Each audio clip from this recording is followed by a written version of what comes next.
I was talking to a friend yesterday and I asked him a pretty innocent question. I said, what decade was the year 1970 part of? Was it part of the 60s or part of the 70s? And he answered culturally. He basically said that, well, some of the things from the 60s carried over in 1970. So, but I wasn't looking for a cultural answer. I was looking for an actual logical answer. So then I changed the question. I said, what about 1980? Was 1980 part of the 70s or was it part of the 80s? And he predictably answered it was part of the 80s. With all due respect to my friend, he was wrong. And if you, my dear 161 subscribers, are watching this and you think he was right, sorry, you're wrong too. And if you watch this for the next 5 or 6 minutes, maybe 7, you will know that 1980 was the last year of the 70s. So hold that thought, because that'll be where we get to at the very end of this. To get to that, though, I got to go to an actually much bigger topic. And this is something that's really had me upset for like over 23 years, because I sat in my living room and watched a world of idiots celebrate the end of the millennium a year before it happened. All those fireworks I was seeing from all over the world as every time zone became midnight. Wasted, shot off a year prematurely. The millennium did not end on December 31st, 1999. The millennium ended on December 31st, 2000. And sadly, there probably weren't any fireworks left to celebrate that very, very significant date on the date that it actually happened. Hope you're enjoying the tour of my house, by the way. Anyway, in order for me to prove both of these points, that when decades, millennia, plural of millennium is a millennia, I think, and centuries, I'm going to talk about why I know when they begin and end. And it all has to do with something that happened 2023 or so years ago.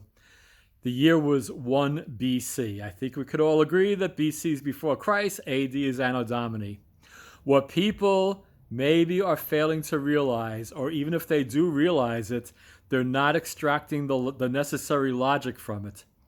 The year after 1 BC was not year 0. The year after 1 BC was 1 AD. Are you with me? Now stay with me now. Okay, so again, you can Google it. I'm not a big fan of Google, but I believe they got this one right. It seems to be pretty common knowledge that the year after 1 BC was 1 AD. Everything flows from that. So you take 100 paper clips, 100 pennies, 100 little bingo squares, or I guess there's not enough numbers in bingo, 100 pieces of paper numbered 1 to 100.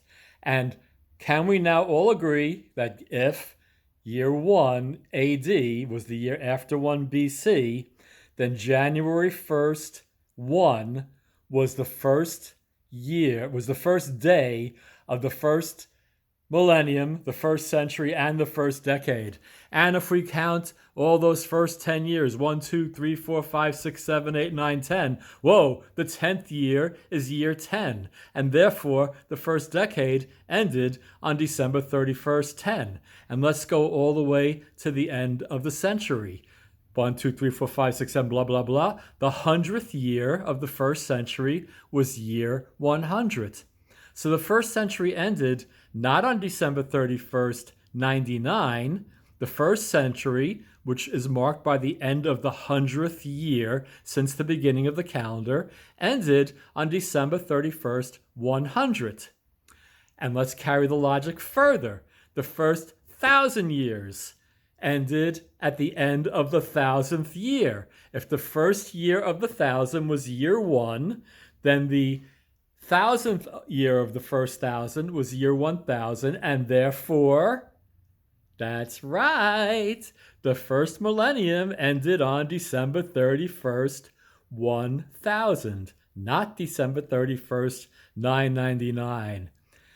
Therefore, children, the second millennium, the one that was all overhyped a year before it happened, the 2000th year, with the first year being year one, the 2000th year ended on December 31st, 2000, not December 31st, 1999.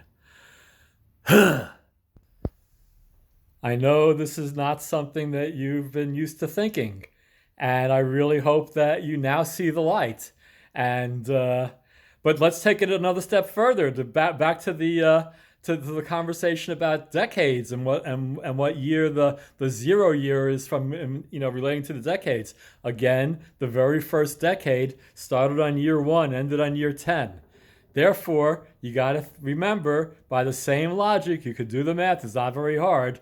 Any year ending in one is the first year of a decade, maybe also century, maybe also millennium. But every year that ends in one is the first year of a decade. And every year that ends in 0 is the last year of a decade. Therefore, 1980 was part of the 1970s, and 1970 was part of the 60s, and 1920 was part of the 1910s, and 1430 was part of the 1420s, and you could pick any year you want. That's just how it is. I'm sorry if this is particularly mind-blowing for anybody. It shouldn't be. It's simple logic, but I had to get this off my chest. I've been walking around angry for 23 years, 5 months, and 15 days, and now I could be okay again. The boomer has blathered.